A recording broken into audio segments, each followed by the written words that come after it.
É na hora da prova que nossa autoconfiança some. O próprio Jesus disse: vigiem e orem para que não caiam em tentação. O espírito está pronto, mas a carne é fraca. Marcos capítulo 14, verso 38. É sobre a carne fraca que eu quero conversar com vocês hoje. Olá, sejam todos muito bem-vindos. Estamos aqui compartilhando estudos devocionais do Evangelho de Marcos. E esta é a devocional de número 26. Se você é novo aqui no nosso canal no YouTube, peço que se inscreva no nosso canal, ative o sininho, assim você poderá ver e acompanhar todas as devocionais que tenho postado aqui dessa série, como outras séries também estão disponíveis no canal. E você que nos ouve no podcast, no Spotify, clica no botão para me seguir ali. Ali você vai encontrar também toda essa série do Evangelho de Marcos, como outros disponíveis também para você ouvir ali, tá ok? O capítulo 14, queridos, fala que Jesus mandou os discípulos prepararem uma ceia, a ceia da Páscoa. E quando estavam lá, Jesus falou algo difícil para se dizer e também para se ouvir, que foi: digo que certamente um de vocês me trairá, alguém que está comendo comigo. Marcos 14, verso 18. A reação de todos foi de tristeza e de autodefesa. Eles disseram: com certeza não sou eu, Senhor. Então Jesus declarou: é um dos 12, alguém que come comigo do mesmo prato. O Filho do Homem vai, como está escrito a seu respeito, mas ai daquele que trai o Filho do Homem. Melhor lhe seria não haver nascido. Marcos 14, versos 20 e 21. Sabe, queridos, traição, ela é um espírito que se apodera de uma pessoa, que guarda no seu coração uma inveja, um ciúme, até um rancor e uma frustração. O traidor ou traidora é uma pessoa que não se conforma com as atitudes de alguém. A traição, ela decepciona, prejudica, deixa marcas terríveis e até muda o rumo da vida das pessoas. Todos nós corremos o risco de sermos traídos um dia, por mais bondoso, amigo e compreensivo que sejamos. Sempre há alguém que nos inveja, que quer ter o que temos e somos e procura nos trair. E é triste e difícil sofrer a dor da traição. Agora, Jesus sabia quem seria o seu traidor. Inclusive, mais à frente até aceitou receber um beijo daquele que iria trair. Você faria isso? E Jesus se submeteu a ser traído e morto porque tinha em vista algo muito maior, algo muito superior, que era consumar a obra da redenção de toda a humanidade. Jesus me ensina algo poderoso aqui, queridos, que é que devemos viver sempre por algo maior para que os incidentes do percurso não prejudiquem nosso propósito e missão dados por Deus. Se você sofre a dor de ter sido traído, não cultive a dor desse pecado até a morte, queridos. Não vale a pena. Perdoe, seja livre deste mal e viva o propósito e a missão que Deus te confiou. E enquanto comia, Jesus tomou o pão, deu graças, partiu e o deu a seus discípulos, dizendo: tomem, isto é meu corpo. Em seguida tomou o cálice, deu graças, ofereceu-o aos seus discípulos e todos beberam e disse-lhes: isto é meu sangue da aliança, que é derramado em favor de muitos. Marcos 14, versos 22 até 24.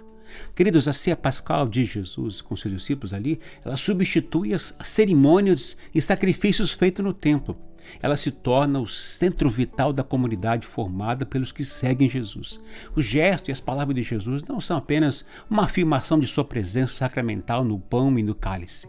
Elas manifestam também o sentido profundo de sua vida e morte. Isto é, Jesus viveu e morreu como dom gratuito, como entrega de si mesmo aos outros, apontando-se a uma sociedade, opondo-se a uma sociedade em que as pessoas vivem para si mesmas e para seus próprios interesses.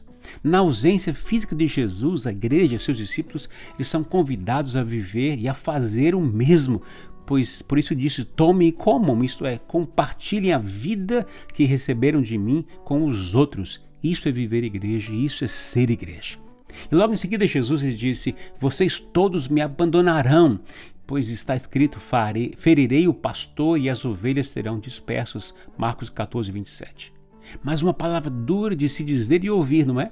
E logo Pedro disse: ainda que todos te abandonem, eu não te abandonarei. Respondeu Jesus: asseguro que ainda hoje, esta noite, antes que 2 vezes cante o galo, 3 vezes você me negará. Mas Pedro insistia ainda: mesmo que seja preciso que eu morra contigo, nunca te negarei. E todos os outros disseram o mesmo. Marcos 14, de 29 a 31. Interessante que no versículo 26, após acabar a ceia, Jesus e os discípulos cantaram e louvaram a Deus. Como Jesus conseguiu cantar naquela noite em que ele anunciou o traidor e todos os seus discípulos o abandonariam? Difícil, né? Como ele conseguiu cantar naquela noite antes de sua crucificação? Você conseguiria cantar nessas circunstâncias? A tendência natural nesses momentos de dor é ficarmos em silêncio. E Satanás tenta fazer o povo de Deus se calar.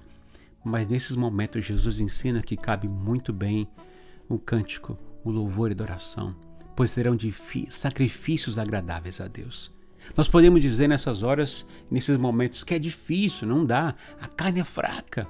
Se o seu sofrimento hoje é pela perda de alguém, ou a enfermidade, alguém da sua família está infectado com Covid, se é porque alguém da família está num vício, está se destruindo, talvez você esteja com medo, inseguro, com tantas notícias ruins que estão ao seu redor, pare um pouco o que você está fazendo agora. Ligue o som e ouça um cântico de louvor e adoração e cante junto. Cante para Deus, cante alto, cante de coração.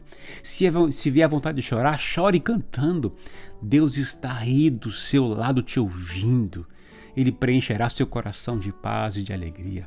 Jesus liderou um louvor em meio a tantas notícias ruins e até mesmo antes de ser condenado e morto. Creio que precisamos aprender essas coisas com Jesus, não é? Ele sabe o que faz. E depois disso, Jesus foi com seus discípulos para o jardim de Getsemane. Ele queria orar. Ele dividiu o grupo da oração e chamou Pedro, Tiago e João para orarem mais perto dele e lhes disse: minha alma está profundamente triste, numa tristeza mortal. Fiquem aqui e vigiem.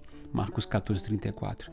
E depois foi orar sozinho e dizia: Abba, Pai, tudo te é possível. Afasta de mim esse cálice, contudo, não seja o que eu quero, mas sim o que tu queres. Então voltou aos seus discípulos e os encontrou dormindo. Simão, disse ele a Pedro, você está dormindo? Não pode vigiar nem por 1 hora? Vigiem e orem para que não caiam em tentação. O espírito está pronto, mas a carne ela é fraca. Marcos 14, de 36 até 38. Aqui parece que Satanás tem pouca luta com Pedro e seus discípulos. Nem é preciso ameaçá-los jogando aos leões e queimá-los na fogueira. Sua determinação se desmorona pelo simples fato de deixá-lo com muito sono para orar. Isso é tudo. E aquela tremenda determinação que dizendo que nunca vou te abandonar e negar, se dissolve e some. E Pedro revela que é fraco. Ele é fraco porque não tem o fortalecimento da oração. Satanás só precisava deixá-lo com sono. Só isso. Tenho certeza de que foi um ataque de Satanás a ele naqueles momentos. A dor na alma de Jesus que feriu e afligiu o Filho de Deus agora estava afetando os discípulos e Satanás teve permissão de Deus para aparecer lançando sonos em seus olhos. Então os discípulos adormeceram em vez de vigiar e orar. Essa foi a análise de Jesus da situação. Ele vem e os encontra dormindo. E depois de acordá-los, ele diz a eles, se dirigindo a Pedro, você não pôde vigiar nem por 1 hora. Cadê sua determinação, Pedro? Cadê sua coragem? Não durou nem 1 hora. Então Jesus nos diz o porquê Pedro não pôde fazer isso. O espírito está pronto, Pedro. Eu conheço seu coração, eu sei que você me ama, seu espírito está perfeitamente disposto a me servir, a me amar, eu sei disso. Mas Pedro, você confiou na sua carne, e a carne ela é fraca, sempre é fraca. Todos nós sabemos isso, não é verdade? Se alguém nos pede para fazer algo, logo respondemos, pode contar comigo, mas pouco tempo depois surgem imprevistos, cansaço, preguiça, sono e também aí procrastinamos, sabe? Sabe o que é isso? O espírito está pronto, mas a carne é fraca. Jesus disse que essa é a natureza da carne. Esse senso humano de independência e de confiança que temos em nós mesmos é sempre fraco na hora da prova. Normalmente a carne não consegue resistir ao teste. Esta é a análise que Jesus faz do problema de Pedro e dos discípulos. Mas Jesus diz achar para vencer a carne, que é a oração. Se Pedro tivesse seguido o exemplo de Jesus e se lançado sobre o Pai e lhe contado o seu problema, com certeza o Pai o teria levado adiante e ele não teria negado o seu Senhor. Nossa fraqueza, queridos, é nossa segurança, não nossa força. Eu tenho aprendido, olhando para a minha própria vida, bem como pelo testemunho das Escrituras, que na hora da prova, essa autoconfiança sempre some, sempre se dissolve. Mas tenho confiança que se o homem e a mulher disserem ao Senhor nessas horas, estou com medo, me ajude, acho que não consigo fazer isso, mas vou tentar porque o Senhor pediu, com certeza Ele te dará forças e você experimentará a maravilhosa força e o poder que Deus pode derramar e derramará sobre a sua vida. Que a nossa oração, queridos, nesse dia seja: Pai, abra meus olhos e coração para entender e sempre lembrar que sem Ti nada posso fazer e que somente em Ti posso confiar. Em nome de Jesus, amém. Se esse vídeo abençoa você, peço que você curta aí, dando um like, deixe um comentário daquilo que Deus ministrou ao seu coração e manda o link do vídeo para aqueles que você sabe que precisam ouvir esta palavra. Que Deus te abençoe neste dia, um forte abraço e até o próximo vídeo devocional.